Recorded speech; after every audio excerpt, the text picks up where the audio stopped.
Good morning. It is Thursday, February the 10th. I'm Shane Seeley, and this is the CBC Morning Report. Efforts to stem ills such as the flow of illegal guns into Barbados and across the region have been boosted. This as the World Customs Organization has opened its project office right here in Barbados. Executive Director of CARICOM Impacts, Lieutenant Colonel Michael Jones, has hailed it as a major step, especially in reducing transnational organized crime. This partnership is key to Impacts and by extension to the CARICOM region, achieving the strategic goals articulated in the CARICOM Crime and Security Strategy, with specific reference to the scourge of illegal guns, financial crimes, corruption, and terrorism. This collaborative relationship to support and build the capacity of the Caribbean Customs administrations will indeed address the continuous scourge of illegal firearms and narcotics while facilitating legitimate trade and keeping the respective countries' borders safe. Meanwhile, the Secretary General of the World Customs Organization, Dr. Kunio Mukiria, is upbeat about the latest move as it builds on the foundations laid earlier.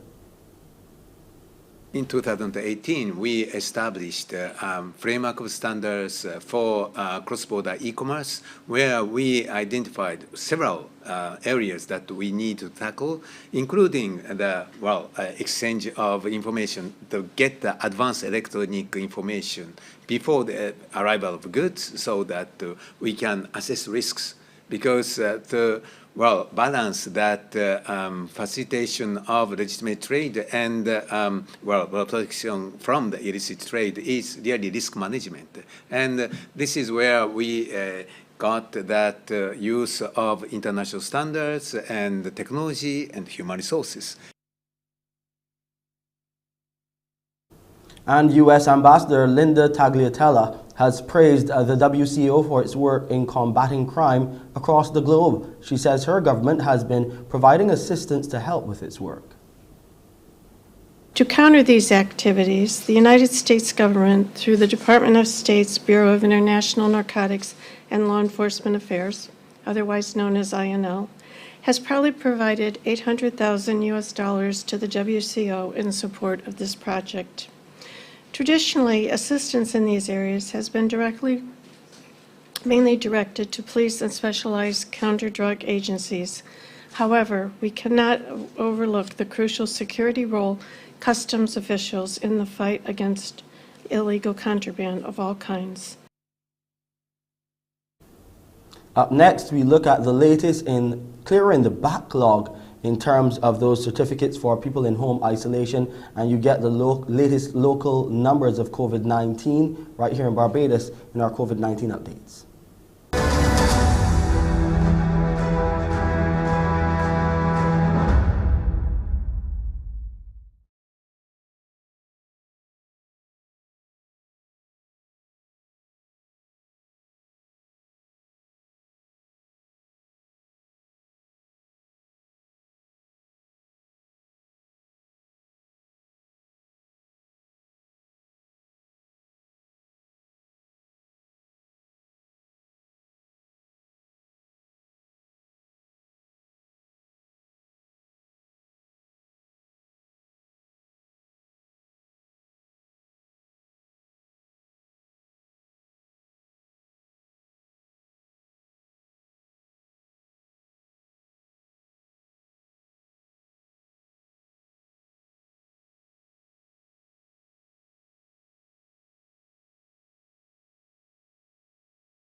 The backlog of patient discharge certificates from home isolation has been cleared. Assurance of this from the Health Minister, Ian Gooding-Edgell, and he says the number of people who completed their home isolation period but were awaiting to be released has risen to as many as 4,400, up from 3,357. Thanks to a collaboration between the Ministry of Health, the Information Technology Department, and polyclinics across the island, as well as the home isolation team, the backlog was completely cleared on Tuesday. We are current with the patient discharge certificates, and we've put a plan in place to remain current. That plan includes an interim automated discharge system, which will allow discharge certificates to be generated automatically and sent by email. The permanent solution for the automated system in the Ministry of Health and Wellness Information System, known as SHAPE, is being expanded to fully reflect an integrated patient management module. The current system also takes into consideration persons diagnosed at the 3 private labs that are currently doing PCR tests. The Health Minister is also encouraging Barbadians to supply the correct information in order to ensure the automated process runs smoothly. A 53-year-old man is Barbados' latest COVID-19 casualty. He died on Tuesday at the Queen Elizabeth Hospital's Accident and Emergency Department. His death brings the death toll here in Barbados to 289 from COVID-19. Meanwhile, the Best dos Santos Public Health Lab recorded 586 new COVID-19 cases on that day as well. They're made up of 266 males and 320 females from the 2,219 tests conducted. The cases comprised 98 individuals under the age of 18. There were 178 people in isolation facilities, while 12,654 people were in home isolation. Under the National Vaccination Program for COVID-19, the total number of people who are fully vaccinated now stands at 147,935. Health officials over in the Bahamas have denied approval for the Dexter Daps concert to be held this weekend. They were concerned about the potential for the event to become a super spreader for COVID-19. My team at the Ministry of Health and Wellness received an application from the concert promoters, and on January the 17th it was denied. They were allowed to submit a second application, and it was not approved as well. On Monday, concert promoters had said it's still on, despite not getting MOH approval. However, hours after Dr. Darville spoke to the press today, concert promoters announced on Facebook that the concert will no longer be held after being denied approval. The Post also said ticket holders will get a refund. The Dexter Daps performances were slated for this Friday at the Queen Elizabeth Sports Center and on Saturday at Goombay Park in Grand Bahama. As for the reasoning behind not approving the event, the health minister says it's clear that the pandemic is far from over and officials would rather be safe than sorry. Our hospitals are still under tremendous strain, and it is important for us to get our schools open fully. The only source of control that we can execute at the Ministry of Health is large gatherings, and science is clear that large gatherings, irrespective of the circumstances, are high risk for community spread. Dr. Darville also addressed criticism over local hotels being allowed to host major concerts on property. He says the MOH was not okay with any of it. Nurses in Jamaica who refuse to take the COVID-19 vaccine locally are now doing so as opportunities open up for employment overseas. Virginia, Texas, and Maryland are just a few of the states in the U.S. that are desperately in search of nurses, and Jamaican nurses have been answering the call. One of the requirements must be fully immunized against COVID-19. In fact, vaccination is mandatory to enter the U.S. Interestingly, although hesitancy remains high among nurses in Jamaica, TVJ News understands that the healthcare workers are taking the job in order to qualify for work overseas. We put the issue to President of the Nurses Association of Jamaica, Patsy Edwards Henry. There are a number of persons right here in Jamaica who do things that they wouldn't normally do when they're overseas, or they don't do it here, but when they go overseas, they do it. So I think that is a general trend in the population. We do what we need to do when it benefits us. So I wouldn't generalize it to nurses only. Mrs. Edwards Henry says last year alone, 495 nurses migrated for greener pastures. This, she adds, is in keeping with pre-pandemic numbers. British Prime Minister Boris Johnson is in the news again, and he says laws requiring people in England with COVID-19 to self-isolate could be lifted by the end of the month amid a fall in infection rates, bringing an end to all domestic coronavirus restrictions there. That includes ending the requirement for people to self-isolate if they test positive. Johnson says he'll reveal his plan for what he calls living with the virus later this month. His leadership is still under pressure, though, as new Partygate photos emerge. Mr. Speaker, I can tell the House today that it is my intention to return on the first day after the half-term recess to present our strategy for living with COVID. Provided the current encouraging trends in the data continue, it is my expectation that we will be able to end the last domestic restrictions, including the legal requirement to self-isolate if you test positive, a full month early. Well, Andrew Simmons is in London, and he says Johnson is under pressure as more photos emerge. We're seeing more of this. There are many more which will be released, no doubt. And the situation as far as the Conservative Party is concerned is that 54 MPs have to table questions. They have to put through letters in order to get a leadership contest underway.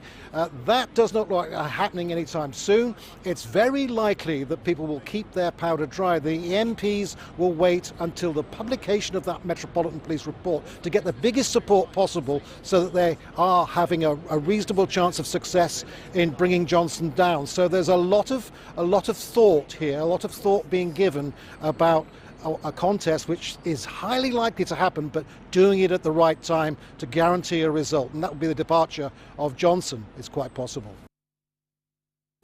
So the British Prime Minister still in hot water with Partygate. We'll hear the details, of course, in the days ahead, but let's go to Pearson now to hear what he has for you on Thursday on Mornin Barbados. Good morning, Shane. Good morning, everyone. I think the goings on in the British part are so exciting. It's interesting to watch it, to hear the news coming out of that indeed. Indeed. Yeah, but today, Thursday, we'll share with you the programs delivered under the Department of History and Philosophy. They're more exciting than first thought. So look out for that opportunity as well. Plus, we'll share with you what is also happening at the Codrington College through theology, but is there more? Also coming up this morning, there's a very exciting Un Soirée d'Amour this weekend offered by the Holy Trinity Church. What's in it for you? We'll tell you, as well as some very young and enterprising people who are exceptional young people in Barbados. We'll share with you what they're up to. One in IT, another in football, and yet a third in filmmaking. So you're going to be interested when you see them a little later on when you join me at 6:30 for Morning Barbados. It's back to you, Shane. Yes, Thursday always about the young people for sure. When we come back, the saga around the filling of seats in Parliament continues. You'll hear the latest development right here on the Morning Report.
As the debate surrounding the filling of seats in Parliament continues, there has been a new development. Former Attorney General in the Frundle-DLP administration, Adriel Brathwaite, has instructed his lawyers to file an application under a certificate of urgency in the High Court that, as he puts it, seeks declaratory reliefs aimed at compelling this government to put its house in order before conducting the affairs of the state. In a statement released after the filing, Mr. Brathwaite stated, Parliament has been convened and is purporting to conduct business at a time when the Senate has not been constituted in accordance with the clear, unambiguous mandate of Section 36 of the Constitution. He added only 18 of the required 21 senators have been appointed, and this means we do not have a Senate, and without a Senate, we do not have a Parliament. In response, the Attorney General, Dale Marshall, says he's confident government's position is sound and the Senate is properly constituted.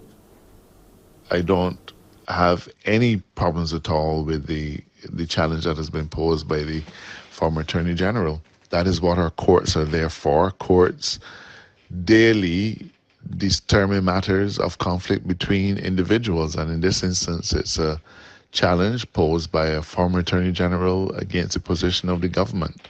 I'm satisfied that the matter will be fully ventilated. I propose to engage a team of attorneys, and I'm working with that team now. I'm reaching out to them to ensure that they're all available to represent the government on this certificate of urgency, and they look forward to the ruling of the courts in due course. And the Attorney General says he's eager to see the documents.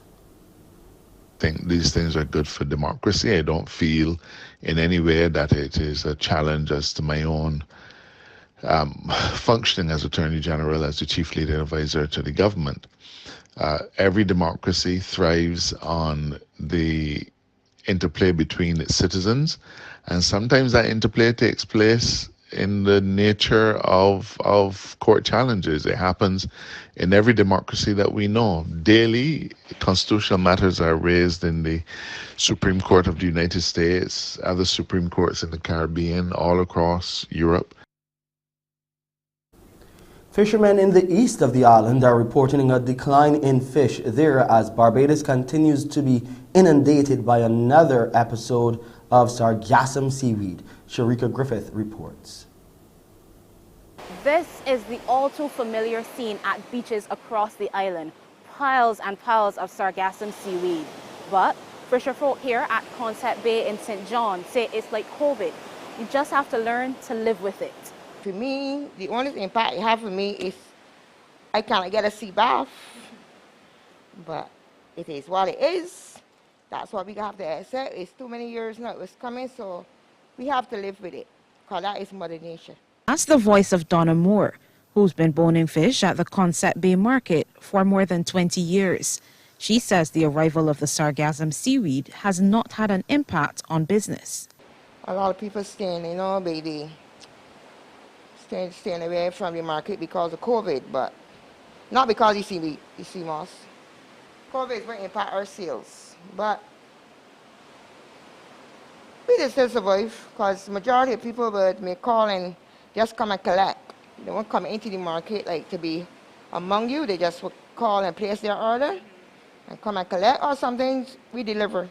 Retired fisherman Grantley Bancroft is at a loss as to what causes the influx of sargassum, as he never encountered it during his more than 30 years on the sea. Saturday I went up Skeet Bay and I see about 5 or 6 trucks. They're taking it way here, they're taking it down to Bath. When I did fishing, none of the seaweed didn't come down. We had another set of moss and used to come down. We used to call it gop moss. Egbert Mason says while he hasn't seen as much of the seaweed as last time, it has had an impact on his catches. My first catch was very poor, so I'm hoping that the next trip will be better. But it seems like the guys still catching plenty almajack, turpids, and dolphin. Flying fish is scarce on our side. Diver Junior Harewood has made a similar observation. You say much reef fish is, thank God, what happens something comes so thick that it covered down the beaches. And all the young fish at any bay and English day off. I haven't seen none here, but a few weeks ago I was standing in Mornin Bay because she also think that men was taking up fish off the beach. I was half living, I think. 2022 marks 11 years since Barbados began experiencing large quantities of Sargassum seaweed. Sharika Griffith, CBC News. The local coconut industry is being described as vibrant and has the potential for growth. This is according to Managing Director of Leafy Green Organic Incorporated, Logan Watson. He says its development could save Barbados much needed foreign exchange. Right now we have probably about, on the first phase, probably a year, maybe just over a year. They're obviously growing at different rates. So some of them we will have little coconuts on right now, and then some of them are still a little too small, and they're not producing as yet. However, I would say probably within the next year, year and a half, majority of the trees will have their first crop on them.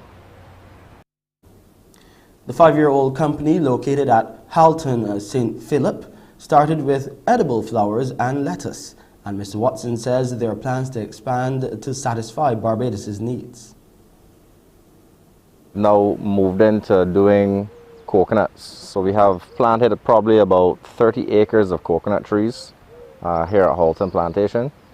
And obviously the coconut trees take a little while to grow and produce. We've now seen our first little coconuts coming out, and we are expanding as the years go on. We put in another 400 or 500 trees on the property in the hopes that once everything starts to bear and come alive, we can produce all of them to the island, and if there's an excess, we can maybe do some exporting. The Grenada Union of Teachers has criticized the government, with its president Jude Bartholomew blaming the administration for the stress the nation's teachers are going through. We have a report from GBN. President of the Grenada Union of Teachers Jude Bartholomew is lashing out at government for what he claims is the failure to compensate teachers for upgrading themselves. Speaking on GBN's To The Point program recently, Mr. Bartholomew blames government for some of the psychological and emotional stress public officers are experiencing. Since 2018-2017, they take the loan and to study online or wherever, or St. George's University or the University of the West Indies. It is not $2. Some instances 80, 90, sometimes 100,000. And these persons now, they cannot get the financial compensation from the very employer, the government of Grenada and the Ministry of Education, to pay back the loan. It is demoralizing, it is depressing. Bartholomew is throwing the root cause of poverty among teachers and other public officers at the feet of government. These persons from since 2020 and 2021, the Ministry of Education is now coming to tell these teachers, oh, okay, what you must do is to bring in your certificates for yourself. You must sign your bond and you must sign anything. Now they are telling the teachers, carry in your certificates for yourself, In other words, what they are doing everything possible to frustrate these teachers from Tamsisi and other places. The GUT is calling on government to go back to the established way of dealing with matters concerning public officers. Let's go to sporting news now. And defending champions Barbados Pride are well positioned to push for a first innings lead over the Leeward Island Hurricanes after day one of the first series of the CWI Cricket Regional 4-Day Championship at Kensington Oval. The Pride closed day one on 27 without loss in reply to the Hurricanes' first innings total of 172 for 9 declared to trail by 145 runs with all their wickets intact. The Pride had won the toss and inserted the Hurricanes, who went to lunch on 72 for 2. Damien Best was at the Oval. Well, the 2-year wait is over. Regional cricket returning to the Oval. Defending champions Barbados Pride up against Leeward Islands Hurricanes. At this stage, the Leewards 35 for 1 after being sent into bat. Casey Carty pulling Shimar Holder here and dropped on the boundary by Ramon Simmons coming in. How costly would that be? 4 runs to the tally. Shimar to the experienced Kieran Powell. That's class. Textbook cover drive. Moves to 25. Powell looking for another fruitful season with the England series on the horizon. Justin Graves too full. And the 31-year-old says, I'll have some. 54-for-1 the score. Simmons looking to make amends for his blunder in the field. Too short and punched through cover point by Carty with authority. Leewards shaping up nicely. Raymond Reefer into the attack, hoping to get the breakthrough. Not in that area. Powell sweetens the pot, just teasing the fielder along the way for runs. In fact, Powell and Carty put on a 50-run second wicket partnership. KP playing down the avenue. 9 fours between the two in just over an hour. The last throw of the dice before lunch. Left arm spinner Jomel Warrican replacing Simmons, and jackpot. Carty trapped LBW for 20. Not what the visitors wanted. 72 for 2 at the break, the Leewards, in this round one encounter. Damien Best, CBC Sports. So Devon Thomas top scored with 58, while there was 43 from Kyron Powell and 29 from the captain Jamar Hamilton. Keon Harden took 4 for 42 and Jonathan Carter 2 for 9. Day 2 begins at 10 a.m. with live coverage on 94.7, the best 24/7. In other sporting news, as you know by now, the West Indies have lost the ODI series, with India going down yesterday by 44 runs in the second match in Ahmedabad. Sent into bat, India posted a par score of 237 for 9 off their 50 overs. Surya Kumar Yadav was the top scorer with 64, while KL Rahul scored 49. They led the batting charge. While for the Windies, it was Odin Smith with the ball, who took 2 for 29, and Alzari Joseph 2 for 36. In reply, the Windies fell way short of the target, being all out for 193 off 46 overs, as the player of the match, Prasid Krishna, took 4 for 12. Well, Shamar Brooks, he top scored with the bat 44, and Akil Hussain added 34. Let's look at the highlights.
Sweet, nice and cool on the outside. 24.5 degrees Celsius is where it stands. It is fair.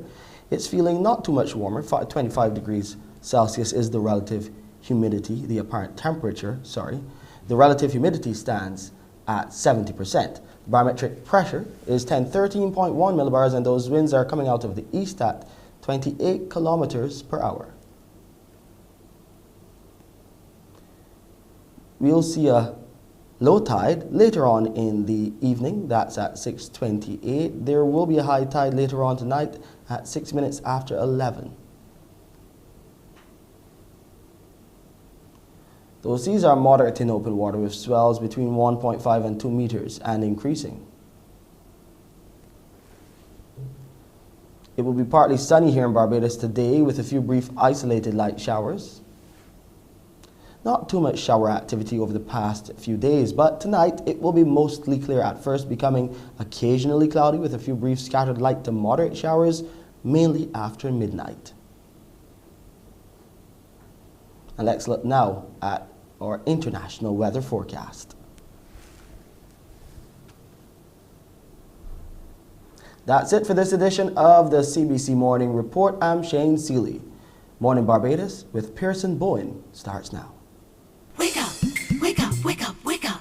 Barbados, get up. Good morning. Good morning, Barbados. Good morning. Good morning to you. Good morning. Morning, morning, morning. Good morning to you. Good morning. Morning, Barbados. Good morning. Good morning to you. Good morning. Morning, Barbados. Good morning. Wake up, wake up, wake up. Morning to you. Good morning to you and good morning everyone, everywhere. Welcome to today, Thursday, February the 10th, 2022. I am Pearson Bowen. Grateful for your company every morning and grateful even more so for your company today, Thursday. We have closed all entries for our Valentine's promotion and your entries have been coming in well received. And so some of you will be receiving a call from us. So stick by your phone. You never know. You could be the one who wins themselves that 2-night, 3-day stay at the luxurious, stunning, exquisite, beautiful Infinity on the beach where you can just look right out to where it all begins, the horizon. And so look out for that opportunity. There it is. That stunning property is where you can be staying this perhaps this weekend, maybe another time at your convenience as well. It is Infinity on the beach. A big thank you to them for agreeing with us. That pool looks so relaxing and so inviting, doesn't it? Can you imagine yourself reclining there and then being on your balcony looking out into infinity where the sky and the sea just draw you right in? And so that's where it will be, and that's where we will be tomorrow as well. So we want you to join us for a very special show tomorrow. But today is special too. Today we'll be inviting you to meet a young man who is into film producing and film making, and his work is already receiving quite attention. We'd also meet a young man who is into football but who is passionate about it, so much so that he has actually developed his own company to assist other people who are also equally interested in the sport. There's a woman who's clawing her way through IT, but she resides in Canada. She's a Barbadian. She's now been there about 6 years, and so she'll join us this morning to talk about her interest and perhaps excite some of other Barbadians here about their interest in IT too. We'll share with you what's happening at the Holy Trinity Church this weekend as you prepare for Valentine's Day. The Holy Trinity Church in St. Philip are offering you a chance to engage with them in a wonderful evening of love. This Saturday, we'll tell you about it. And are you curious about what happens at Codrington College? We are too. And so the principal there will join us to talk a little bit more about the offerings at Codrington College. But let's get started this morning by taking a continuing look all week long as we have been at the Department of Humanities and Education. Remember, the open days continue. They conclude tomorrow. Today, we're going to the Department of History and Philosophy. And so we're happy to be joined this morning by the head of that department, Dr. Henderson Carter, and with him is Felicia Dujon, who is a lecturer in philosophy. Good morning, both of you. Good morning, Pearson. Now, how are you doing? Good, I'm well, thank you for asking. How do you do? Doing well, thank you. Good. I want to delve into the Department of History and Philosophy. You know, at first thought, it's like, oh my gosh, it sounds so boring. But we all know now, it's not that boring. So Dr. Carter, give us a sense of the offerings under the Department of History and Philosophy. Thank you. We have a very exciting program at KPhil, and our program spans the BA in History. We also offer the MA in Heritage Studies, so that someone who wants to get into Heritage Studies and go into that viable area of heritage tourism, they can go into that area. Someone who wants to do a MA in History or a PhD in History and wants to enter the profession in a big way, they can go into that area as well. So the program is a very exciting one. we have a hands-on approach to the teaching of history. For example, our students participate in our projects. For example, we have a project, history project, which is a radio program, and our students do research, they read, they write scripts, so they get a hands-on approach to the history. But we also emphasize the acquisition of skills. We want our students to be taught researchers, and we emphasize that. We have programs to get them in the libraries, in the archives, doing research, both online and, of course, in person. And also, we emphasize presentation skills, oral presentation and written presentation. In addition to that, of course, we give our students that knowledge of the global areas, Africa, the Caribbean, South Africa as well, and North America, Brazil, Latin America. So they leave the campus having gone through 3 years of undergraduate study with a global knowledge of the history. And that knowledge can be used to understand the present conditions that we are facing around the world. And of course, it helps us to look at what is possible in the future and what approaches we can make now to deal with what is going to happen in the future. So we have a very exciting program. Our students are being prepped to go into areas such as the Foreign Service, such as the Civil Service, heritage tourism, publishing, journalism, and of course, film and documentary. So we have a very exciting program at the Department of History and Philosophy, and we are inviting our students to apply, join us, and you will be excited and trained for this 21st century world. Your mind will be conditioned for sure to be able to analyze critically and to assess the past so you can understand what we are going to be doing in the future. But Ms. Dujon, you are the lecturer in philosophy. Let's talk a little bit about that, because you think of Plato, you think of all of these other big men, and you're thinking of sitting down and just poring over reams and reams of work. Is that what it is all about? Additional aspect of reading and researching on the ancient philosophers, we'll get that. But at KVille campus, we must also remember the environment that we live in. We're in the Caribbean, and we have to employ our studies that will help our students understand the various issues within our society and how do we deal with it. So philosophers have been known to be the clay houses of knowledge, and we are here to give us a better understanding, to give persons a better understanding about the questions that we usually arise, the questions of existence, the questions about morality, the questions of legality, metaphysics, the existence of God, the questions about love. Since we're in the month of Valentine's Day, I heard your very welcoming presentation in terms of the promotion that is going on. Yes. So these are types of questions and issues that have been dealt with in our courses. We do have our BA program, which is a 3-year program where our students are engaged in the core courses of moral philosophy, ethics, critical thinking, which is an interdisciplinary area because many students from other faculties are joining those kind of courses as well. We have our new PhD MPhil program, which is on stream now. We have a few students engaging in that course as well, where there's lots of research on Caribbean philosophy and African sagacity.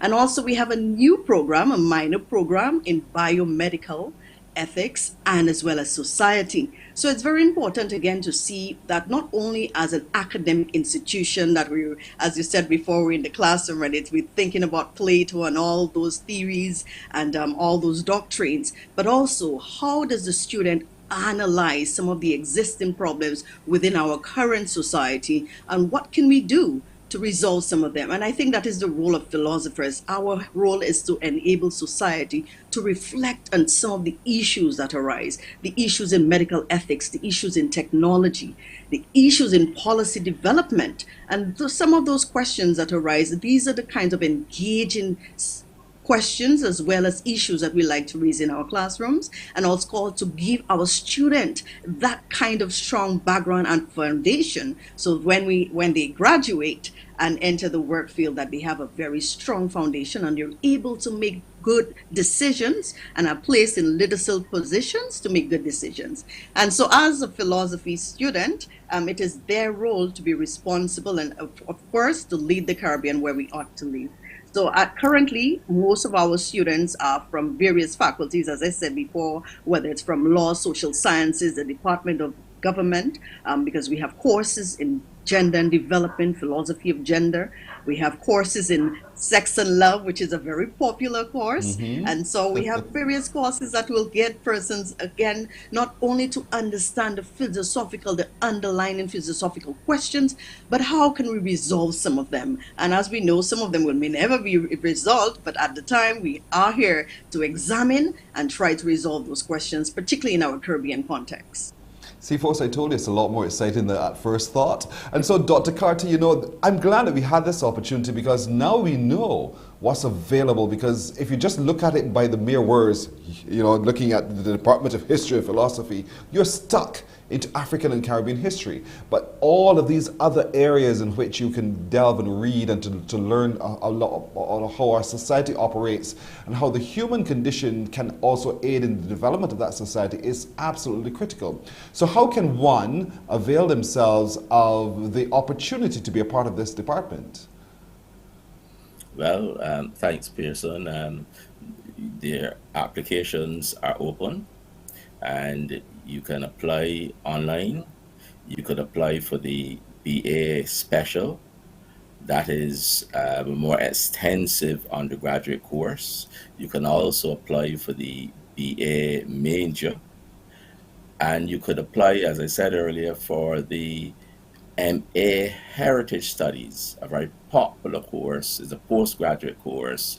You have a thesis, of course, and courses to complete, and it is very popular.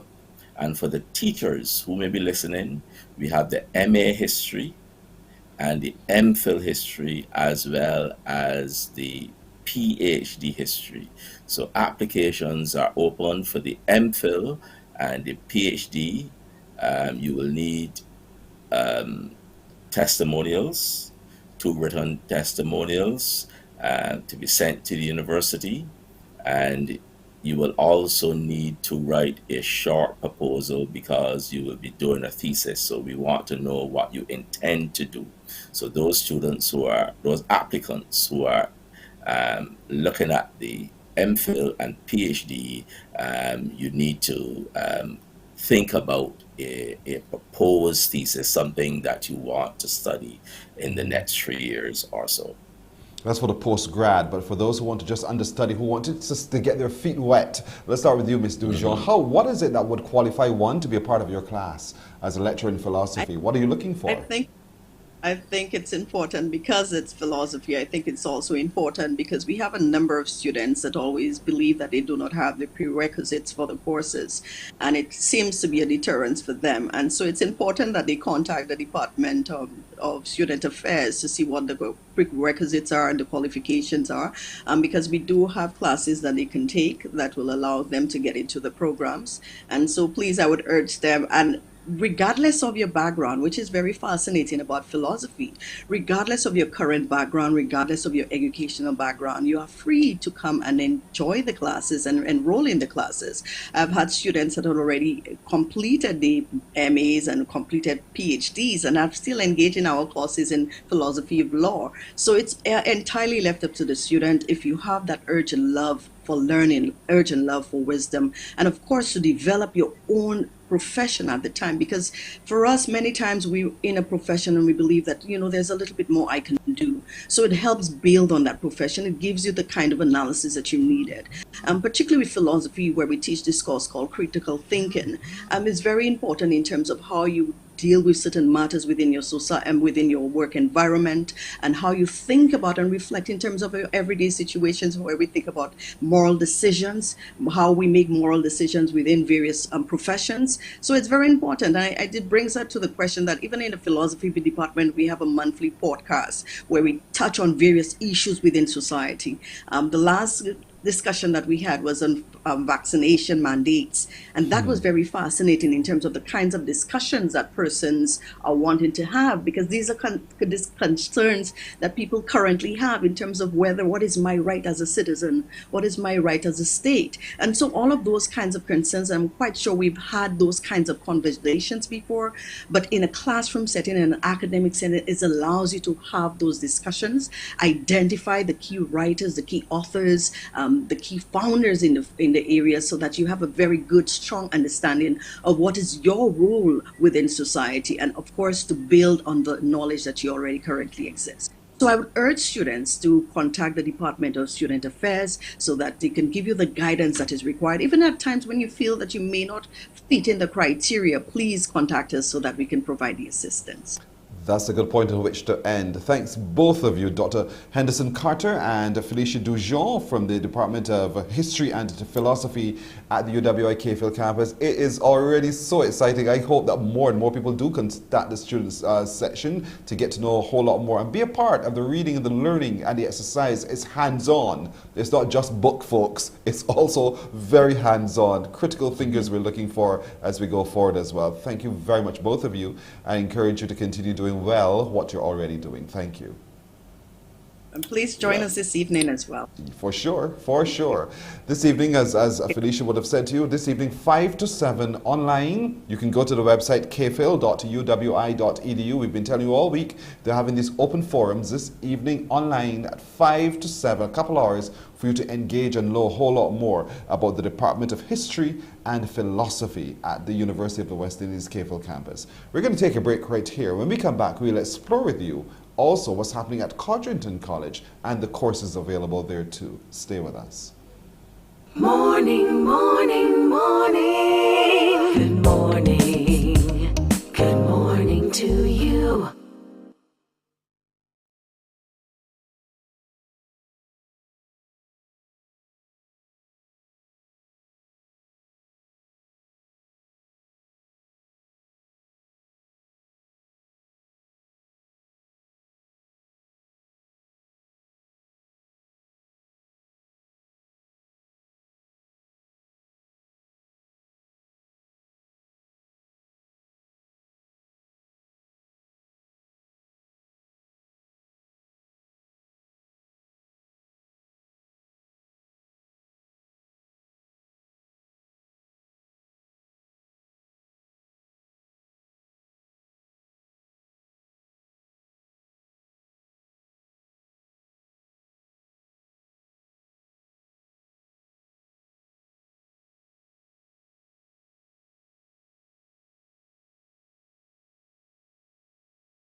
Morning, morning. Good morning. Good morning to you. We have 11 minutes to go to 7 o'clock. When you think Codrington College, what do you think? Seriously, what do you think? You think that you must be going to the priesthood, right? Is that all that you think? Well, you might be surprised to know that's not all that there is offered at Codrington College. Joining us to talk a little bit more about the program offered there is the principal of Codrington College himself, Dr. Michael Clark. Good morning to you, Dr. Clark. Good morning, Kirsten. How are you doing? I'm well. How are you doing? I'm good, thanks. Let's talk about what's offered at Codrington College as they set up. You know, oftentimes you think that's where the priests go. If you want to get into the pulpit, that's where you go, and that's all that happens there. But is it all that happens there? No, a lot more happens there than just that. Yes, traditionally, Codrington College has been a training ground for priests, but it will be interesting to know that before that, all the way down in the 1700s, that Codrington College was actually the first tertiary educational institution here in Barbados. So we would have trained under the Royal Institute teachers and other professors, etc. So we've had a history of education in a broad field. But since the 1830s, we were focusing predominantly on the training of priests and also missionaries, because we would have sent some missionaries out to Africa in the early days. And in recent times, our program continues to be more and more diverse.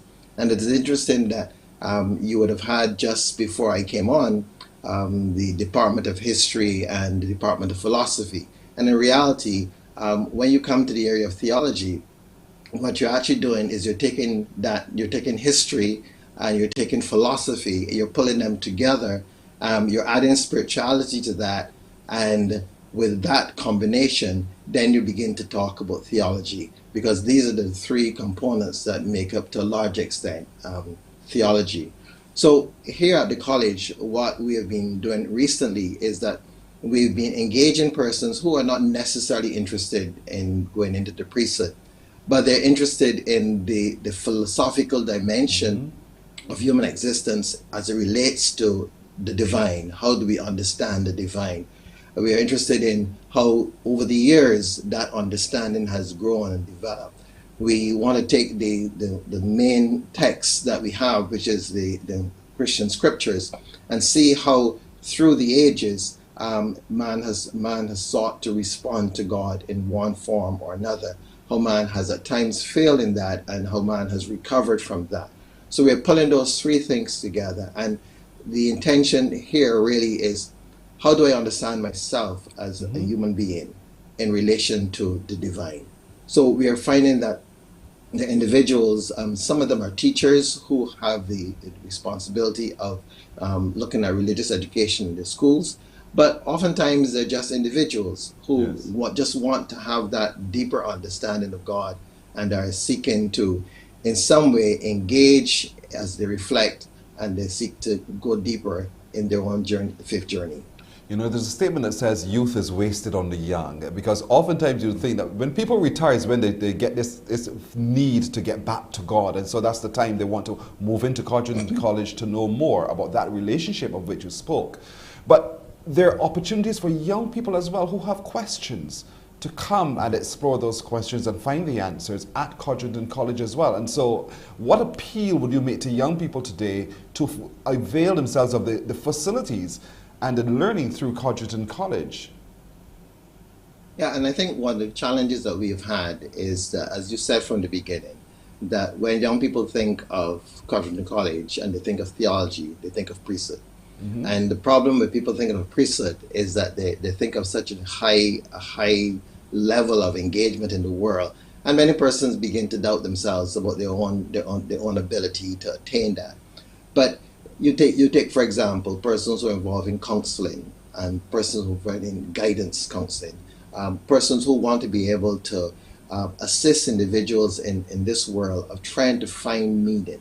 And more you're finding that there are all sorts of new professions coming out, like, for example, life coaches. And a life coach really and truly is a person who has to have that deeper understanding of existence. What is it to be a person? You're finding that there's that whole idea of spiritual direction. More and more, we are also finding that in terms of psychotherapy and psychology, etc., a lot of those disciplines which seek to help individuals deal with challenges in their journey, a lot of the psychologists and psychotherapists are beginning to realize that there's only so far that they can go, and there's another dimension that is missing, and that dimension is that which goes beyond the mind and it gets into the realm of the spiritual. And you're finding more and more that a lot of these other professions are beginning to equip themselves with training in spirituality so that they can add spiritual direction to their whole tool bag, as it were. Recently, I was at a conference for theology and looking at the whole area of spirituality at the Living School, and it was interesting that I was one of the few priests that were there, but the majority of individuals who were at this spiritual direction conference were psychologists, psychotherapists, and as they got up and they testified about why they were there, that was the reason. That more and more they're finding that they're going to a point in the whole reflection on mental illness, etc., But there's something beyond that, something that is much deeper. And that's where spiritual direction kicks in. And so this is a growing area of interest for many persons. And that's what's offered at Codrington College. It was Yes. a live-in program, but now you offer, do you still offer that you stay on campus, or is it one where you come in and you go? Well, the ones who actually stay on campus are more often than not the individuals who are in training for priesthood. Right. And this is because the training for priesthood has three pillars, right? There's the academic, which connects us to University of West Indies. Then there's the ministerial formation, which is developing various tools, being able to counsel, being able to look at whole bereavement counseling and some of those other areas, doing liturgy, being able to minister as a priest. And then there's a third element, which is spiritual direction, and that when you pull all three of those together, they're pulled together by worship. Because if you ever came to Codrington College, you would recognize that our lecture room, when you walk in the drive, our lecture room is on the left and our chapel is on the right. Right, yes. And right there in between, as it were, where many of the students gather from time to time, it is like the academic dimension sort of conversing or dialoguing with the spiritual dimension. And it's that combination then that allows an individual to step out and go back up the drive as a priest. Okay, so folks, anyone, anywhere, at any age can engage in the programs at Codrington College. If you have questions about yourself, if you have questions about your spirituality. And I remember my first riveting encounter with you was at St. Thomas Parish Church, as a matter of fact, and you were talking about Satan. That's the way I pronounce it. You said Satan, and I'm like, who is it talking about? But you were able to open my mind to the difference of who he is and why he exists, and the challenge it presents for me, and the opportunity at the same time it also presents to me. And I thought, this is interesting. And that is what happens with the experience at Codrington College, no doubt, that you get a chance to really explore all of those biblical characters as we know them and understand their place and their dimension within our own spirituality. Yes, that's the idea. I think more often than not, persons see religion as this set thing that is fossilized, it's locked in. And they don't realize that more often than not, that's the public arena. But it is the invitation to come and go underneath and explore that which undergirds what is normally heard in the public. You see it even in the stories with Jesus, where there's this public image, but then in private there is the conversations and dialogues that say, okay, let's go deeper, so that you find that in religious traditions, when a person goes to a spiritual leader, the question always is asked, what is your question? In other words, you don't provide information, but a person must come with a question. When you come with a question, this is your question, this is your interest, and therefore then you are helped to go deeper and deeper and deeper. And you then have an understanding, because that's what you're interested in. So this whole exercise is about, what is your question? Bring your question. What is it that is the heart of you that you want to understand? And that's where we assist. This is fantastic. Folks, codringtoncollege.edu.bb. That's the website to which you can go. You will explore all the programs there. codringtoncollege.edu.bb.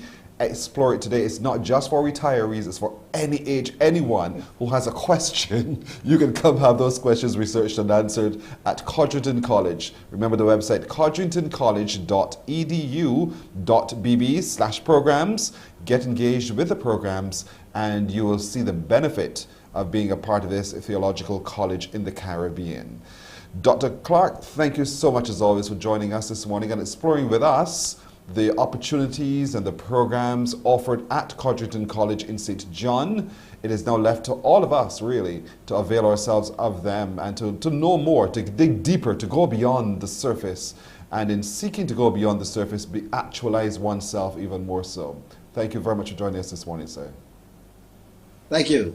You're welcome indeed. Morning Barbados continues after this break. Morning, morning, morning. Good morning. Good morning to you.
Morning, morning. Good morning. Good morning to you. Well, let's take a look at the news now, and for that, we turn to Shane Seeley. Shane. Here's your headline news for this Thursday, February 10th. It's another move to stamp out the flow of illegal guns into Barbados and right across the region. This is the World Customs Organization has opened its project office here on the island. Executive Director of CARICOM Impacts, Lieutenant Colonel Michael Jones, has hailed it as a major step, especially in reducing transnational organized crime. This partnership is key to Impacts and by extension to the CARICOM region, achieving the strategic goals articulated in the CARICOM Crime and Security Strategy, with specific reference to the scourge of illegal guns, financial crimes, corruption, and terrorism. This collaborative relationship to support and build the capacity of the Caribbean Customs administrations will indeed address the continuous scourge of illegal firearms and narcotics while facilitating legitimate trade and keeping the respective countries' borders safe. And Secretary General of the World Customs Organization, Dr. Kunio Mikuria, is upbeat about the latest move as it builds on the foundations laid earlier. In 2018, we established a framework of standards for cross-border e-commerce, where we identified several areas that we need to tackle, including the exchange of information to get the advanced electronic information before the arrival of goods, so that we can assess risks. Because the balance that facilitation of legitimate trade and protection from the illicit trade is really risk management. And this is where we got that use of international standards and technology and human resources. Some good news for some of you in home isolation. The backlog of patient discharge certificates from that program has been cleared. Health Minister Ian Gooding-Edgell says the number of people who completed their home isolation period but were awaiting to be released had risen to as many as 4,400, up from about 3,357. Thanks to the collaboration between the Ministry of Health, the Information Technology Department, and polyclinics across the island, along with the home isolation team, the backlog was completely cleared on Tuesday. We are current with the patient discharge certificates, and we've put a plan in place to remain current. That plan includes an interim automated discharge system, which will allow discharge certificates to be generated automatically and sent via email. The permanent solution for the automated system in the Ministry of Health and Wellness Information System, known as SHAPE, is being expanded to fully reflect an integrated patient management module. The current system also takes into consideration persons diagnosed at the 3 private labs that are currently doing PCR tests. The Health Minister has also encouraged the Barbadians to supply the correct information in order to ensure the automated process runs smoothly. A 53-year-old man is Barbados' latest COVID-19 casualty. He died on Tuesday at the Queen Elizabeth Hospital's Accident and Emergency Department. His death brings the death toll from the virus to 289. Meanwhile, the Best dos Santos Public Health Lab recorded 586 new COVID-19 cases on Tuesday as well. They're made up of 266 males and 320 females from the 2,219 tests conducted. The cases comprise 98 people under the age of 18. There were 178 people in isolation facilities across Barbados, while 12,654 people were in home isolation. Under the National Vaccination Program for COVID-19, the total number of people who are fully vaccinated stands at 147,935. As the debate surrounding the filling of seats in Parliament rages on, there has been a new development. Former Attorney General in the Frondell Stewart DLP administration, Adriel Brathwaite, has instructed his lawyers to file an application under a certificate of urgency in the High Court that, as he puts it, seeks declaratory reliefs aimed at compelling this government to put its house in order before conducting the affairs of the state. In a statement released after the filing, Mr. Brathwaite stated, Parliament has been convened and is purporting to conduct business at a time when the Senate has not been constituted in accordance with the clear and unambiguous mandate of Section 36 of the Constitution. He added only 18 of the required 21 senators have been appointed, and this means we do not have a Senate, and without a Senate, we do not have a Parliament. In response, the Attorney General, Dale Marshall, says he's confident government's position is sound and the Senate is properly constituted.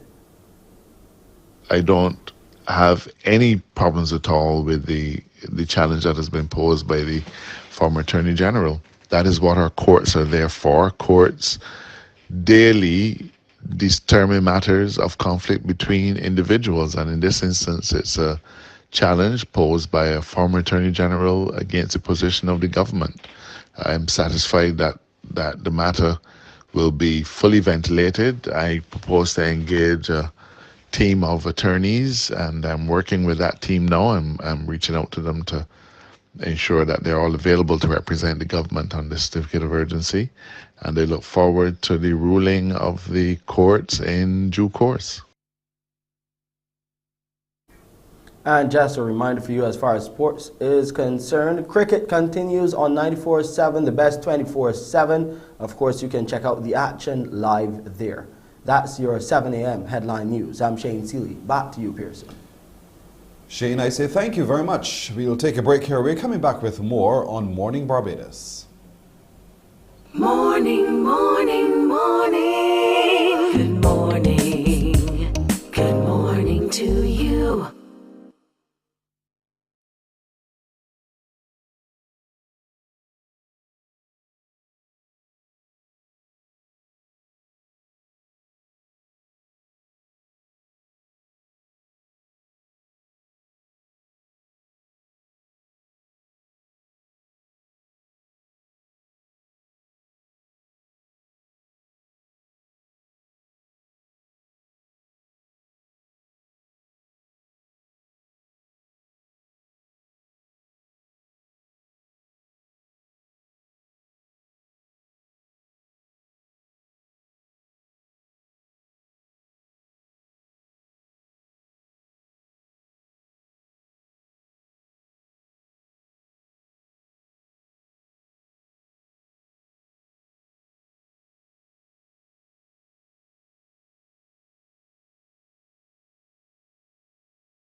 Morning, morning, morning. Good morning. Good morning to you. So where are we now? We are at our good decision of the day, and all week long we've been sharing with you what we hope are really great tips for you to help make a better decision today, looking at habits for personal and professional growth. On Monday we talked about learn, Tuesday we said to do, yesterday, Wednesday, we asked you to connect, but today we ask you to serve. Why? Well, there's a great quote from Zig Ziglar that says, you can have everything in life that you want if you will just help enough other people get what they want. If you serve other people, it eventually comes back to you. The way to become successful is not to push and claw your way to the top, but to have an attitude of humility and to put others before yourself. This might look like picking up someone's lunch order, offering to do something outside of your regular job responsibilities, genuinely listening to someone who needs to vent, or putting your phone away when you get home so that you can play with the children. The list of possibilities really is endless. So, can you put others before self? Can you put others before self? I know for a lot of you it's not very easy to do, to be able to serve, but serving other people is such joy. And here's hoping that becomes one of your great decisions of today, that today you put others before yourself. And it is as simple sometimes as not using the phone when you're with the children. Let the children take your priority. It is as simple, perhaps, of engaging in a conversation with a colleague. It is even as simple as saying, you know what, I'll pick it up for you. I'll give you lunch today. I'll buy you lunch today. Just put others before yourself. Help someone become a better person today, and you will find that you too become a better person. Why? Because these are good tips for you to achieve better personal and professional growth. Consider it today. So we've done learn, do, connect. Today is serve. We'll take a break right here. We're coming back to talk to you a little bit more about how the church is serving its community. Morning, morning, morning. Good morning. Good morning to you.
Morning, morning. Good morning. Good morning to you. 14 minutes after 7 o'clock. Have you ever driven by the King George V Memorial Park, and if you're heading further into St. Philip and you look to your right, you see a church, and you're wondering, what church is that? That's the Church of Holy Trinity. That's the one church on the island that is complete. There it is, look. You've seen this before. You've driven by there. And you're wondering, what's in there? It's the only church that is completely air-conditioned, but it has fantastic acoustics for any choir to perform in there as well. It's beautiful indeed. And so we're joined this morning by the rector in charge of the Church of the Holy Trinity, the Reverend Bernard Bean, and with him is Lana Fingal, who's the chair of their fundraising committee of the Church of the Holy Trinity, because they're presenting Un Soirée d'Amour, which is an online event this Saturday. Good morning, both of you. Good morning, Pearson. Good morning, Barbados. Good to see you, the Reverend Bean. I like you. I think you're one of the coolest rectors there is. My one experience with you just left wonderful memories of you. Well done there. And I mean, it's such a wonderful little church. Oftentimes, we just look at the front and we think that's all it is. But when you go to the other sides of it, you see there's a graveyard, but there's such an expansive property as well. Let's talk about the church, the history of the Church of the Holy Trinity. Well, the Church of the Holy Trinity was established over 190 years ago, Pearson. And we want to thank you, first of all, for your kind comments. And it was destroyed by a hurricane and rebuilt in no time by the membership and, of course, the diocese. And so we have been here in this community now for 191 years. Wow. Doing ministry in this part of God's vineyard. And we are blessed to do so. And not offering just spiritual food, but also offering practical food as well and practical help as well. You know, the church is called to serve. It's well and good to have the building, but the people must serve. And the people are out and about and to just take the good news, preach and teach. That's the mission. And I know that's what you've been doing there at the Church of the Holy Trinity as well for quite a number of years. You open your doors to allow people to come in for healing, but you also go out to your community to bring that good news. And so a lot of what you are doing, let's talk about some of the programs and the different groups and organizations within the church to help you complete the mission. Well, we have Mothers Union, Women's Auxiliary, the Men's Fellowship, we have the Youth Movement, we have a Creative Arts Ministry that has been putting up a number of productions over the years, and we have just added to a vast amount of ministries. We have over 24 ministries here at Trinity. Wow. But we have just added our School of Music, which is one of our outreach ministries. And we have over 100 students, so we are quite pleased with that.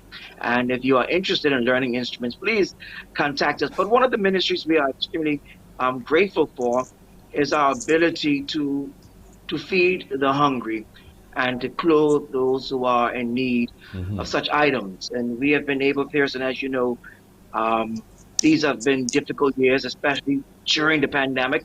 Some people were hurting before the pandemic, and during or after, they find themselves at a greater misfortune. And we are happy that we were able to respond by giving over 200 hampers to those persons who are in need in this community. We have been able to clothe those persons who are in need of clothes. Even during the Christmas, we were able to give children in our community and teenagers Christmas gifts. But all by the grace of God, we've been reaching out to our community. But as you know, the pandemic has taken its impact, made its impact on the church as well. And our attendance, of course, like many churches, have dropped. And our finances has also dropped. But God, as there's a saying in Barbados, Pearson, I have learned to adopt. God don't always come, but He sends. And so we are happy that persons like the Rotary Club and Urban Striving School and even the Red Foundation came into our aid, and they have partnered with us as we together have been able to help so many.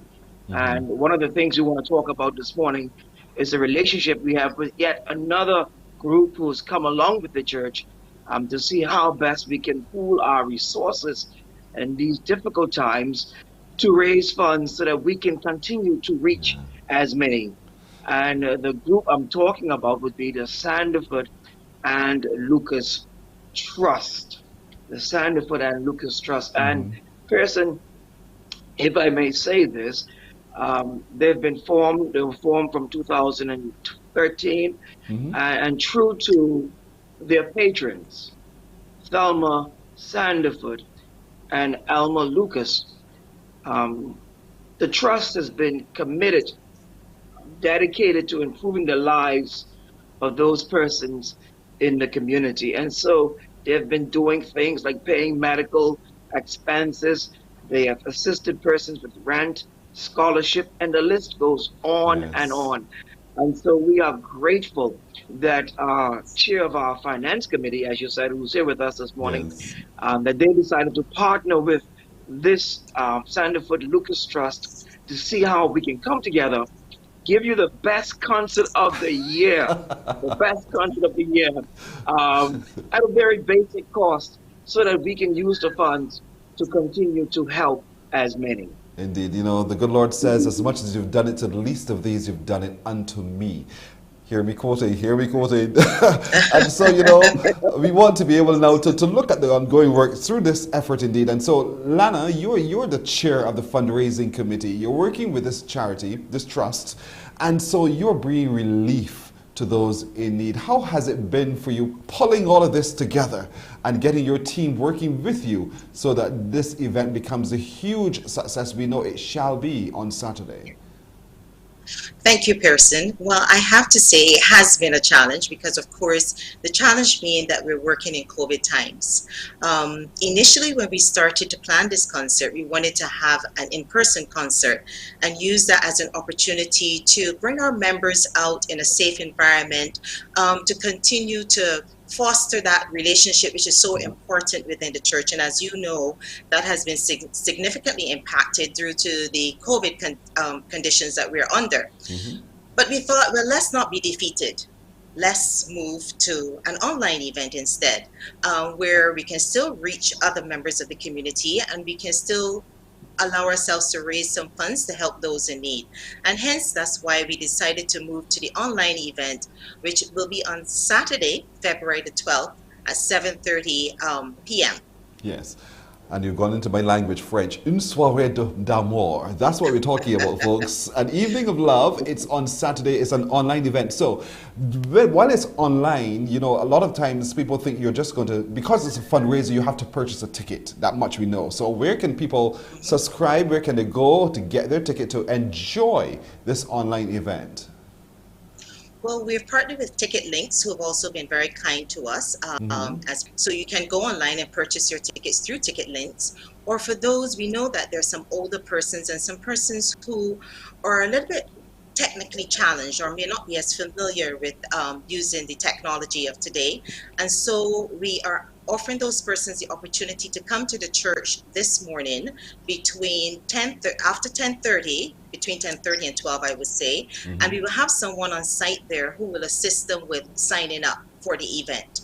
Wonderful. So go ahead. No, I was about to say, and I mean, I want to really encourage people to come out to the event because we have such wonderful artists, Pearson. Yes. I know you just had it up there, but we have to mention some of these artists so that people can understand what a wonderful show we're putting on. So let's mention some of these artists so people understand what a wonderful show you're putting on. Yes, so we have people like Gay Gajada. I'm sure a lot of you are familiar with Gay. Beautiful We have voice. Paula Hines. Yes, another beautiful voice, Paula Hines. We have spoken word artist, Cindy Celeste.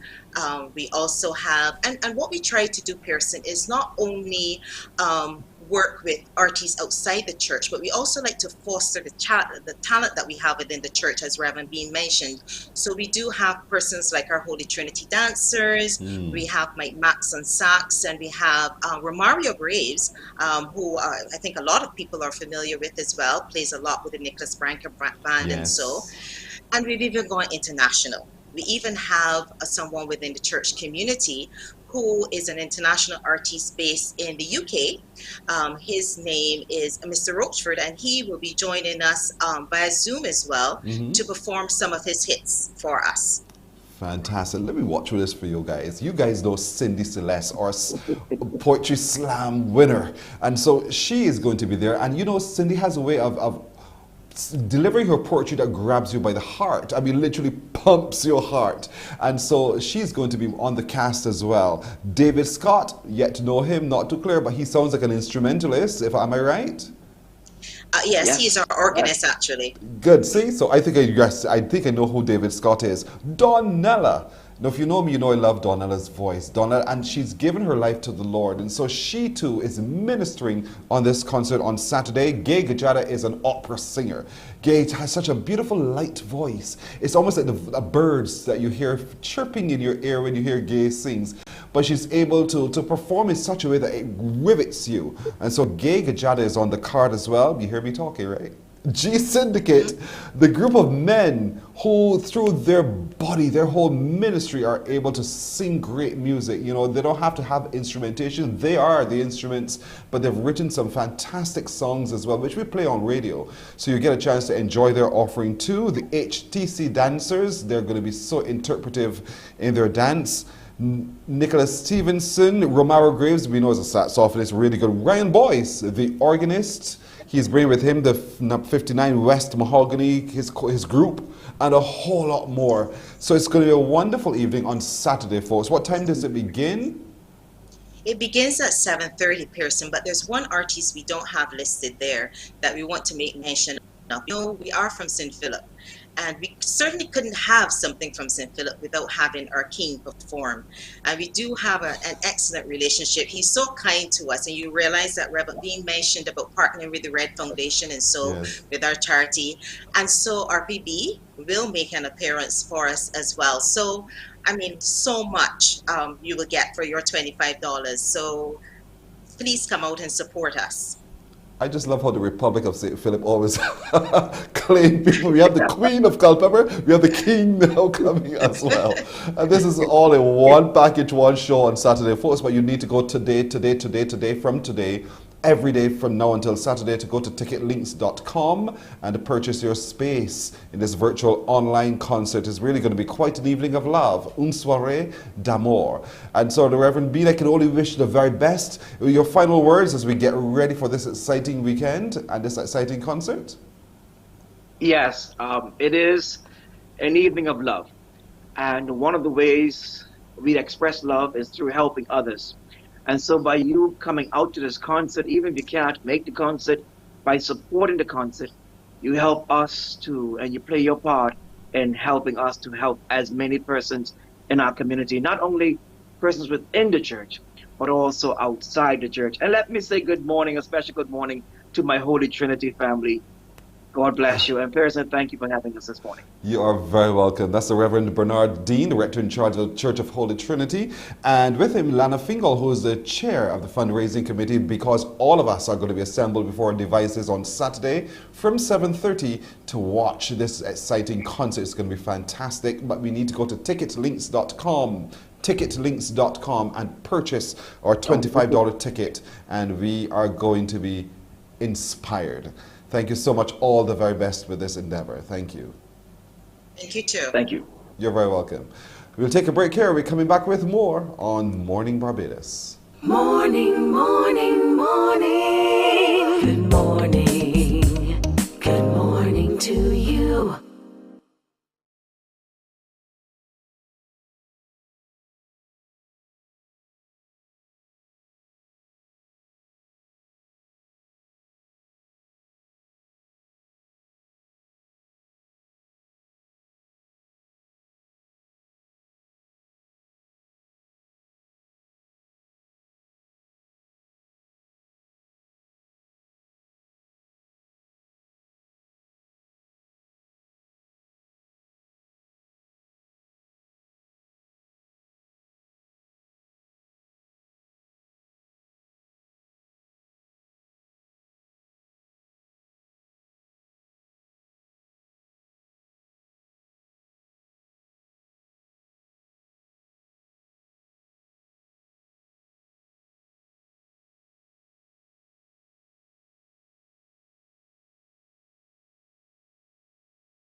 Here we go. Let's meet some exceptional young people this morning. One who left this rock in 2016 to go all the way to Canada.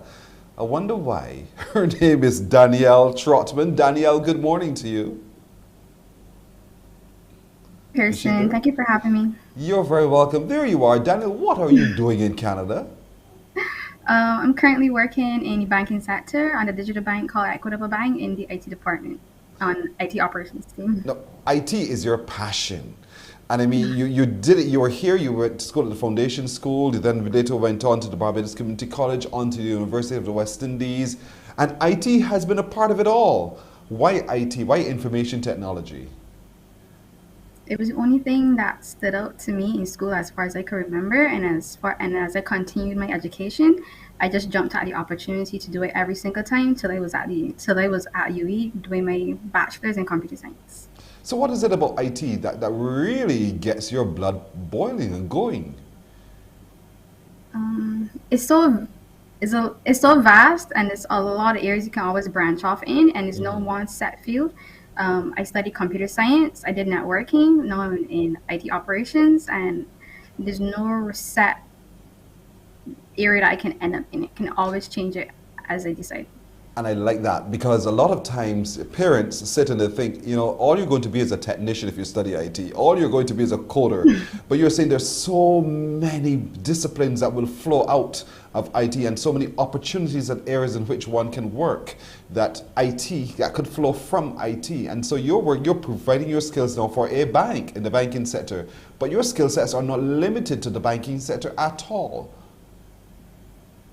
No, it isn't. Even though it's to the bank, I can still pivot, and I can still, you know, take a programming role, or even further a non-technical role, and even end up in a private role where, you know, the possibilities are endless, really. So I've never tried to pigeonhole myself in one area. The support of your family and in your decision in 2016 to leave this rock and head overseas, to reside overseas, was that an easy encounter, that decision to move? Actually, it wasn't an easy decision, but at the time it presented itself.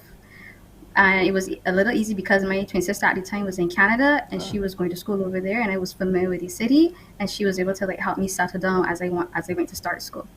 Oh, that's fantastic. But you do so much more than IT. And I just want to show that young people are today, you know, there was a time in my generation, because I'm much older than you, where, you know, you did one thing and that one thing you did.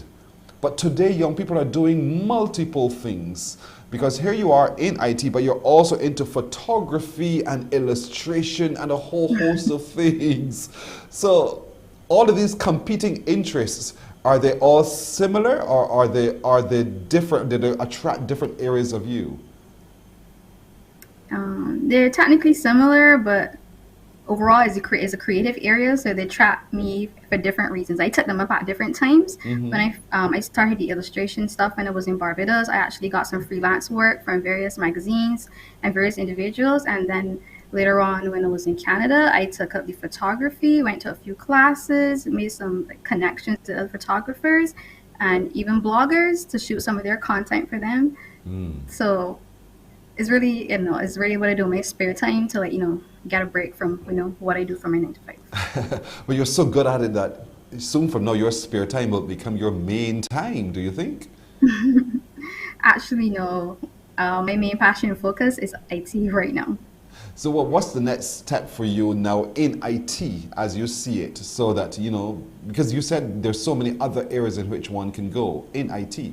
So what do you think is the next one that you'd like to tackle?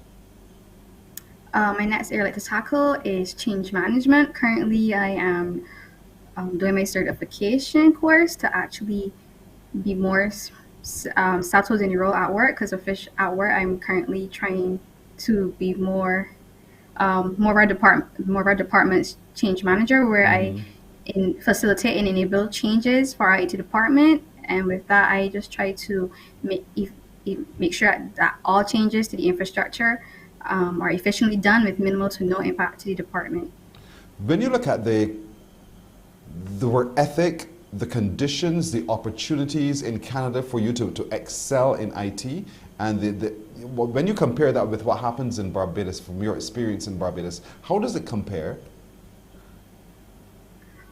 Well, it's a totally different game. There's many more fields that you can actually choose from in Canada. I find in Barbados there's a big focus on networking, but I did study networking, but that wasn't what I found myself quite liking or gravitating towards. So when I actually went to the bank, I was able to, like, you know, decide for myself what I do and wouldn't like, and would like to experiment and try. So what recommendations would you give to officials here, especially in our education system, so that we are able to meet the standards set in Canada, at least, is that we provide the opportunity for young people to be able to explore and expand as you have? Let me see. I would just say, like, you need to try to introduce more areas of IT. I understand coding and networking is a good foundation, but there's still many more areas that you can branch out in and even try to build it within the Caribbean. So the future looks bright for you, Danielle Trotman. I want to thank you so much for joining us this morning. We thought you are one of our exceptional people, even though you don't live here no more. But certainly we're happy to salute you. And there, I can see you watching your screen. Patricia Ben is saying congratulations to you. She's wishing you much success in every area of your choice. Also, say it again. I'm also part of the Women in Tech Caribbean. You also had a few of our members talking last time. So what we try to focus on is actually empowering young girls, for this more young people, in the opportunities that exist in the technology field there. That's where I was going to next. I'm glad you took me there. Thank you very much for joining us this morning, Danielle. Thank you for being such exceptional young Barbadian as well, and continue doing the very best. We know that the sky literally is the limit for you. So good luck. Thank you. Not a problem. Thank you for having me so much. You're very welcome. You're very welcome. We'll take a break right here. We're coming back to meet another young and enterprising Barbadian.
The story of this young man is one that is very heartwarming indeed. At 17 years old, he had an opportunity and then something happened. He joins us now to talk a little bit about that and his future and everything in between.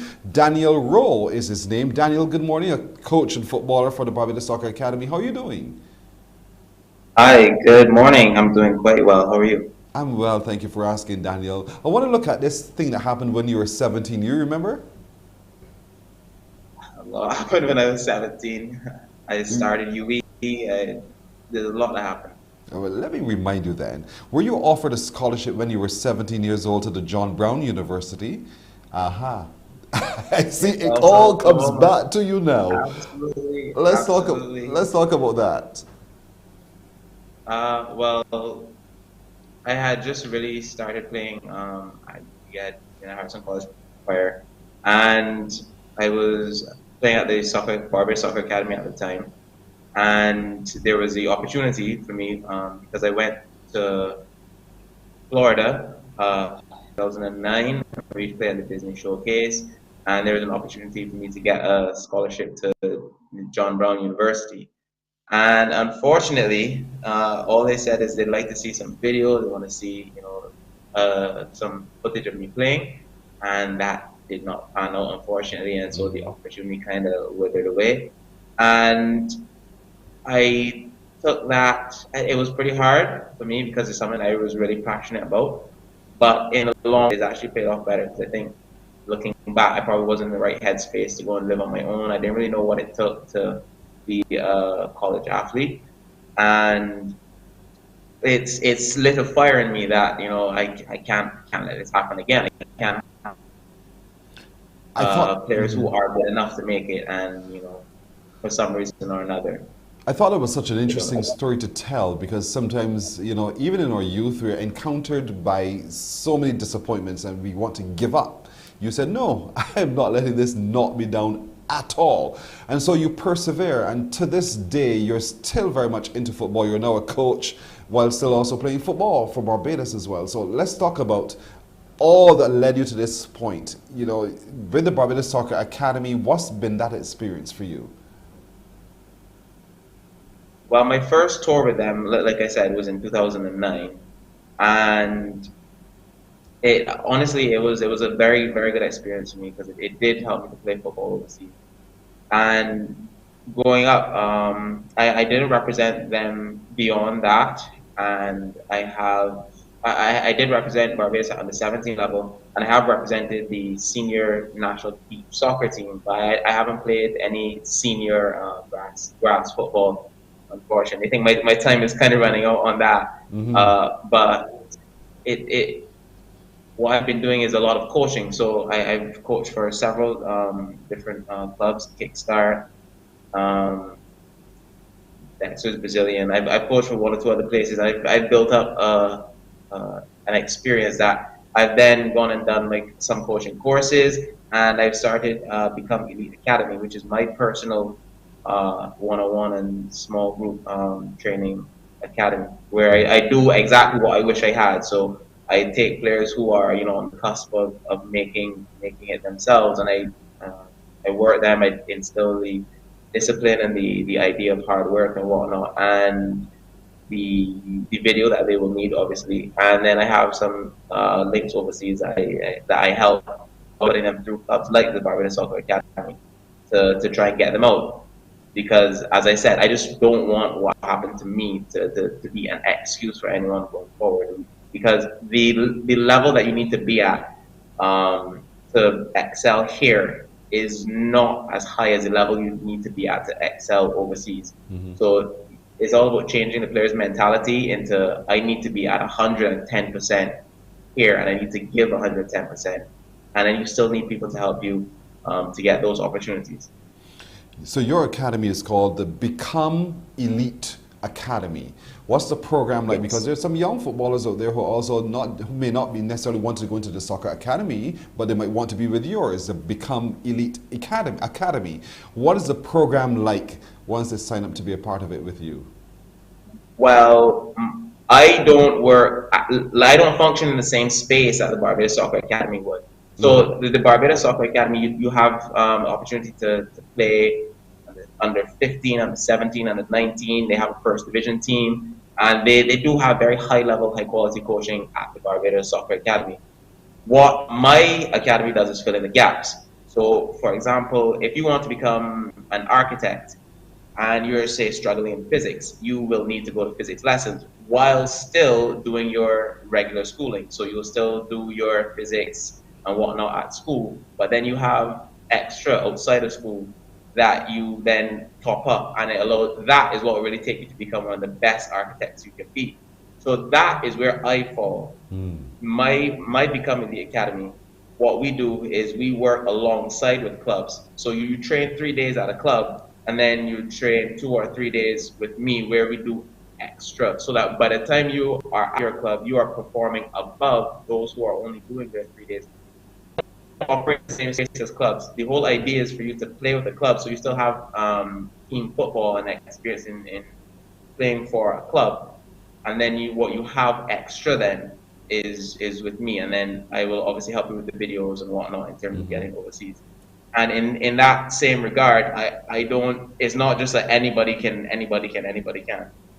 So I'm more selective in terms of who I work with, because obviously I'm a fun person. No wonder they say that you have a knack for, helping others become a true team player yourself, and they consider you to be quite a charismatic individual. I'm reading words said about you. How do you feel when you hear people say those things about you? Well, firstly, I give all praise, all thanks to God, to be honest, because I couldn't have done a thing. The amount of opportunities that I've had and I've helped create for others, because I have had people who passed through my hands who've gone on to sign and play semi-pro in England and whatnot. But I give thanks to God, to be honest. He's given me the mentality that allows me to help others. Sometimes it's a detriment of myself, but the more people that are here for the youth, that can pour into the youth, the more the whole country on a whole get out. So when I took the Barbados Soccer Academy under 19 team to Florida, just this last in December, it was a fantastic experience for most of the boys, mostly because none of them had been able to play any club football, because there's been no club football here in Barbados for a long time. So the process of getting the boys ready to travel was, it was really tough. Cause they don't have the experience of playing from just, either just small scrimmages at home or from just not having played at all. So Carl Hinkson, who was the head coach, and we worked very hard with them. And then going forward over there, I think they had a fantastic experience. We had some boys who got scholarship opportunities, and there were some of the best. There were some of the best players there. Our team was amazing. We had a lot of struggle with getting visas to go overseas because the American embassy here was closed. So we had to rely on I think 3 foreign players, one of whom got hurt the day we landed, who's our goalkeeper. So we had some brave boys who had to stand up between the sticks and just hold on, and they did the job because we played superbly. And I'm very, very proud of the boys, and I've been following up with them after since we've come back. That's fantastic. Do you have any regrets? When you look at opportunities lost, do you have any regrets at all? I try not to. The thing about regrets is that regrets never go away. As long as you live, regrets will never go away. So what I look at it as is a learning experience, a learning opportunity, something that did not happen, because life is not fair. So we have to make the most of what happens to us. Right. My technical director is a footballer himself, and he too was a part of the Barbados Soccer Academy. So he would want to know, who is your favorite footballer and which is your favorite football team? Be careful with your answers. I'm a student of the game, I'll be honest. So there's some teams that I like to watch more than the others, but that is more to learn from them. So I really enjoy watching Red Bull Leipzig play, really watching Aston Villa as of recent. There are a few teams that I watch, but it's more to watch to see how they operate, and then to watch specific players. So I might want to look at, like, for example, Leroy Sané, who's someone who started on the wing and has now moved to a more number 10 role at Bayern Munich, and it's to see how he has transferred his skills. I'm a student of the game, to be honest. So what's your assessment of Real Madrid? Be careful of your answer. Real Madrid is a team that is coming out of the other side of a transition. So they went through a period where they lost their star player in Cristiano. They had a couple aging players in midfield, and they've reinforced. They've lost the captain Sergio Ramos. They've lost Varane, and they're redeveloping their squad. So I think they're now coming out the other side. There's still 1 or 2 players that they have to lose, like the likes of Modric and Benzema for the next couple of years. And I think the future is bright. It seems that they've agreed to sign Kylian Mbappe as a forward. They've just strengthened midfield Camavinga. They have 2 very bright stars in Rodrigo and Vinicius. They're still prone to bad decisions, like the Eden Hazard transfer. But I think they're coming out the other side of the transition. I think Real Madrid will be a scary team to watch in the next couple of years. I'm also a big fan of Carlo Ancelotti's 4-3-3. Okay, well, he's happy with your response. Indeed. Daniel Rowe, he's applauding you even as I can listen right now. He's in my ears. He's just filling my ears with this applause. Daniel Rowe, thank you so much for joining us this morning. We had to have you on because you are for us one of our exceptional young men in our society. Very positive, not living on regrets, but just reaching out and helping others as well attain. Because as you've said in your own words, you don't want to happen to them what happened to you, and I love that is your focus indeed. So all the best, Daniel Rowe. Thank you so much for being exceptional. All the best. All right, thank you. But before I go, is it possible I can say a thank you? Yes. I just want to say thank you to the organizations that have sponsored the BSA over the years, because getting this trip done was very hard. It took a lot of last minute stepping in as sponsorship. I want to say thank you to the Ministry of Youth, Sports and Community Empowerment. I want to say big thank you to the National Sports Council, a huge thank you to RBC Capital Markets, thank you to Combermere School, thank you to the YMCA, and I want to say thank you to my personal sponsors, Dylan Amberdane, Kinetics Apparel, and and Beyond Limits Gym. Big thank you to all of them. Thank you to you guys for having me. You're welcome. It's been a wonderful experience. You're welcome. Same here. All right. Daniel Rowe is his name. Note the name for the future, folks. We'll take a break here. We're coming back with more on Morning Barbados.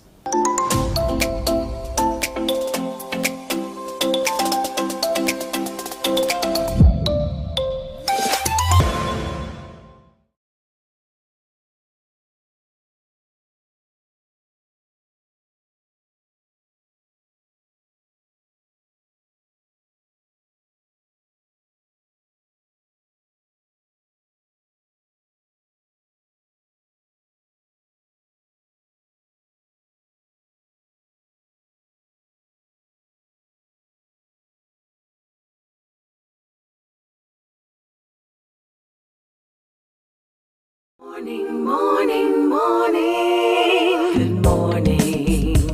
Good morning to you.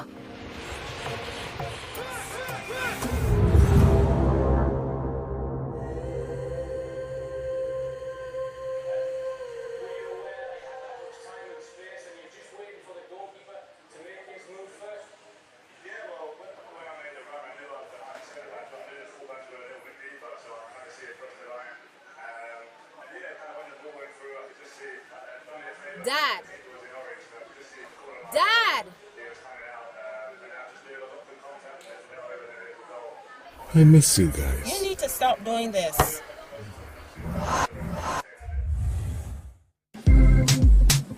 Jamming on my 999 and 999 on the mic once again. Yo, we're bringing up love, love, love. Ha, all over the world. Every boy, every girl. It's ununited. Say, paradise. Hey, paradise. Excellent toss, bro. What's up? You guys catch anything? Man, in between the hurricane, the volcano, COVID, and these damn bills, I'm tired, man. I give up. What? Well, that man there on the far side of the Caribbean who just last spoke is Carl Blemon. He does lighting with us here at the CBC, but he's in the film that you just saw, done and produced by Maurice Durant, who is himself a very creative entrepreneur. Maurice Durant, good morning to you. Good morning. How are you doing? I'm doing well, thank you for asking. Congratulations on the film, by the way, nominated to be the production company of the month for the short film Far Side of the Caribbean. What does it mean to you to have received that honor? Recognition feels good, you know. When you work hard, a bit of recognition feels good. That's fantastic. Putting it together, and why did you find yourself being a filmmaker? It's just something I was drawn to, something I always wanted to do. I was always creative. I started off as a writer first, and then Paul Greenwich gave me an opportunity after I came from, I don't know if you remember, Mia had something called Project Oasis when she was the Minister of Education. And after putting together some reels from that, Paul Greenwich gave me an opportunity, and I was able to go on to CMC and study and learn under some of the guys. And from there, that's when I was able to start working on films and creative stuff. You know, but the space in which to be as creative was very limited then. When you compare it then to now, and the number of people churning out creative work through film, what do you think about that, and what do you think is of its future? Well, I say thank God for the internet, because there were not a lot of opportunities before the internet, but now we're able to easily put out our creations and get eyes from all over the world to see what we can do. So it creates opportunities, partnerships, all of that type of stuff. You're working as a part of a Canadian consortium of other creatives as well, putting out great work. Who are they, and how did you discover, or how did they discover you? Actually, it was through Carl. It was through Carl Blemon. We've been friends for a while, and he came across this opportunity. He had a connection with a person from Canada from when he was living back there, and they came to him with this opportunity, and he got in contact with me because he knows the work I've been doing over the years, and I was also looking to work on an international scale with my work and some of the projects that I produce. You know, creating for a small market is one thing, but when you have to scale up for an international market, there are different demands. And so what does it demand of you, you think, to be able to be ready to be able to put your work into the international space? To be honest with you, I was working in the international space before this. I've produced a couple of projects in various forms. I work in media tech and tourism. That's my focus. So I've been working on projects over the years and just honing my skills, refining things I think I need to work on. That's what I always do on every project I focus on. I always try to be better than the last time. What's the next big film you think you'd like to make? Well, I have a few in the pipeline that I'm going to be working on in partnership with these guys. It's a number of them. It's not like one or two. It's going to be an ongoing process. You know, there are times when a parent will look at a child with a camera and think, you're wasting time. You're just wasting time. It's already well and good as a hobby, but you're wasting time. What do you say to a parent today who's watching, whose child wants to get into the industry that you're in? What do you say to them to allow that child to have that opportunity? All I would say is, if you have a creative child, don't try to put limits on them because you don't know what they could do. They don't even know what they could do, to be honest. Being a creative is being like a superhero, you know. So sometimes you would find out you're good at things you didn't even know you were good at before. So it's just a process, a growth process. So what do they do? Do they finance the discovery, or do they just simply allow them to continue to unfurl? Well, it depends if the goals are realistic. Well, realistic is relative, but if the goals are realistic, if the child really does have the gifts that they're aspiring to, for the field that they're aspiring to, support them. Support them because they, because they. Yeah, because you never know where it can go. Yeah. But where they can go in the film industry is so vast. In the creative industry, it's not just one particular area. There's so many other skills that are required to make a project work. And so for you, how was that discovery? You know, realizing that there's so many other people who need to be a part of the project. I mean, this is the way my mind works. When I want to do something, I reach out to people that I think would be a good addition to the project. That's just how it is. I just pull resources and pull people together that I think would be great for whatever the production is, and try to put together as best a production as I could. Now, so then, are you going by your name? When we see work, do we look for Maurice Durant, or do we look for another kind of? Hardly, never. I go by Island People Travels, Island People Caribbean, Island People Carnivals, Caribbean VR, things along those lines. But yeah, I'll come up with something new for the films alone. I'm still in between minds on what to call that part. Fair enough. Well, you have your website, which we're looking at there now, islandpeopletravel.com. And islandpeopletravel.com is where you go. You see all of this great work, great cinematography, great coloring, very riveting. We can see the passion of the people of the region. And that's what you do, because you love to tell the story of our people as well, which is fantastic, particularly the black people. I want to thank you so much for joining us this morning, Maurice Durant. Great work you're doing. Congratulations on all you're about to achieve. And thank you for being as exceptional as you are and telling our story. Thank you. Thank you very much, Pearson. You're very welcome. Very welcome. Maurice Durant, our last young and exciting person we're meeting this morning. Just want to let you know, tomorrow we're coming to you live from Infinity on the Beach. I want you to wake up early and watch it. It's going to be really good. So don't miss it tomorrow, Friday. For my crew of Nadia Foster, Roel Ford, Christopher, and Tamisha Green, I'm Pearson Boyne saying good morning. Catch you tomorrow. Take care.